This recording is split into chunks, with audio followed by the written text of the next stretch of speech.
Good morning, everyone, and welcome back to another episode of Conversations with Coaches. This will be the last week that I will be talking to all of the coaches around the NCATA. First up today is Miranda Merkison from King University. Miranda joined the Tornado staff in the fall of 2017 following her job as a tumbling instructor in Chattanooga. In 2018, the Tornado were shorthanded all season with injuries, but they came out with one victory and a pair of program highs. Ashley Berlin finished second at the NCATA event finals in the tumbling six-element pass with a program record of 9.85. Miranda will be joining me in just a second here. In 2019, King won their first three meets, marking the first time in program history.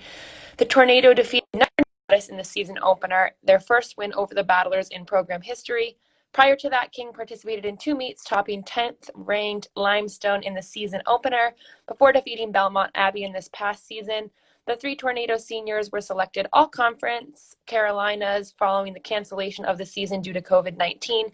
As a student athlete at University of Oregon, Miranda helped the Ducks to an NCATA national title. She was a member of four teams that competed at the national championships, taking home 3 team titles and 6 event final championships. She was a top and a tumbler from the Ducks from 2012 to 2015. Thank you so much for coming on this morning, Miranda. Thank you, Emma. Thanks for having me. Of course. So let's just start off with a quick introduction to your school, where exactly you guys are located and what division your school is in. Yeah, King University is located in Bristol, Tennessee. We are about 30 minutes from Johnson City, Tennessee, and about an hour and a half from Knoxville, Tennessee, and Asheville, North Carolina. We are also the only city that splits between 2 states, which is kind of cool because you can be in 2 places at once. So it splits between Virginia and Tennessee. We are a Division II private institution. We are faith-based, and we are a member of Conference Carolinas. So what are some of your academic and athletic strengths throughout your program? So King University being a smaller institution, our student to professor ratio is 13-1, allowing our students to get that one-on-one experience for their learning experience. We have about 80 different, majors and minors that they can choose from. The most common majors in our program are health sciences, nursing, psychology, business management, and elementary education. Those are just really great programs that we have here that a lot of our student athletes enjoy, and they do get that, professor, one-on-one, and they can get the experience outside of just the 4 years here. So that's kind of what we like to focus on, is just those 80 different majors and minors. So you've been a coach for a couple of years now at King University. What are some of the highlights that you have experienced there? Oh, there's a bunch of different highlights.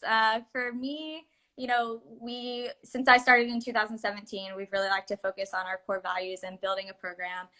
We like to focus on family, passion, positivity, and trust, and just being able to build, student athlete experience. That's really what it is. And for me, the coaching highlights are never about the wins. It's always about watching your student athletes overcome adversity and just work together as a team in one unit. I think one of the coolest experiences this past year was watching our team overcome an injury that happened 2 days prior to our first meet of the season. And, I just looked at them and I said, hey, we just got to come out strong. Like, let's just do what we know how to do. And they did just that. They came out positive and they were like, okay, we trust the process and we're going to do it. So, watching that and being able to sit back, is one of the most humbling experiences. As I mentioned earlier, you were a student athlete yourself at the University of Oregon. How did you get involved with acrobatics and tumbling and come across this sport? Yeah, so Coach Fee, who is now at Baylor, she was my coach and she was the one that recruited me. My senior year of high school, I was a competitive cheerleader, and I wasn't sure. I was like, hey, am I going to cheer in college? Am I going to just stay local and do nothing? So when I heard about acrobatics and tumbling, it was actually through Coach Fee and my coach at the time, and they had a relationship and they knew each other. And she came out for a visit and I just threw a couple tumbling passes. I had no idea what I was getting into. And she was just like, hey, you should come out for a visit. I think you'll love it. Well, I'm originally from Georgia, so I just got up and moved across the country and I fell in love with the sport. And I knew I wanted to compete. So that's one of the main things that I loved about it, and just stepping into something new. So going off of that, a lot of opportunities sport is growing literally every single day. So can you talk a little bit more about the significance for women to not only compete in this sport for 4 years, but go on and make it part of their career? Yeah. This sport really allows young women to have the opportunity to compete and be competitive, just like football players or baseball players would. You're treated as a student athlete. For me, I think it taught me so much, life lessons. It taught me how to build relationships, how to get out of my comfort zone. It prepared me for the workplace, and it provided me with a family and support system that I never thought I would have. As far as coaching opportunities, after I graduated, I took 2 years off, the coaching realm, and I went into the corporate world. And, it wasn't quite for me, but I kept the relationships that I had with former student athletes that were on my team, coaches, coaching staffs, things like that. And I got a phone call, and, that's kind of how you build that relationship. And the former coach here called me, and she was like, hey, I'm moving on. I'm doing a different path, and I really think you'd be great for the job. And for me, I'm passionate about the sport, obviously, as most coaches are. And, I want to make an impact on young women's lives. And that's what it's about. You have to step into it as being passionate. And, being young, a lot of us, can jump right out of college and to a full-time position and, set out for their dream job.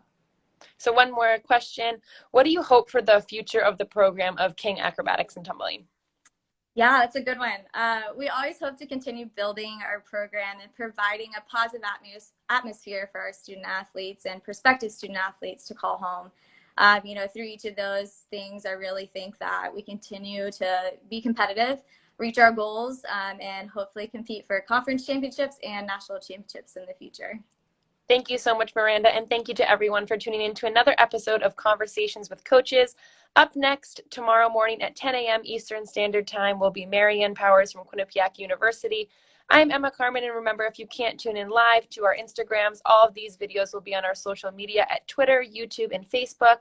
So be sure to check out all of the coaches within the NCATA. Thank you so much, Miranda. Have a wonderful day. Thank you.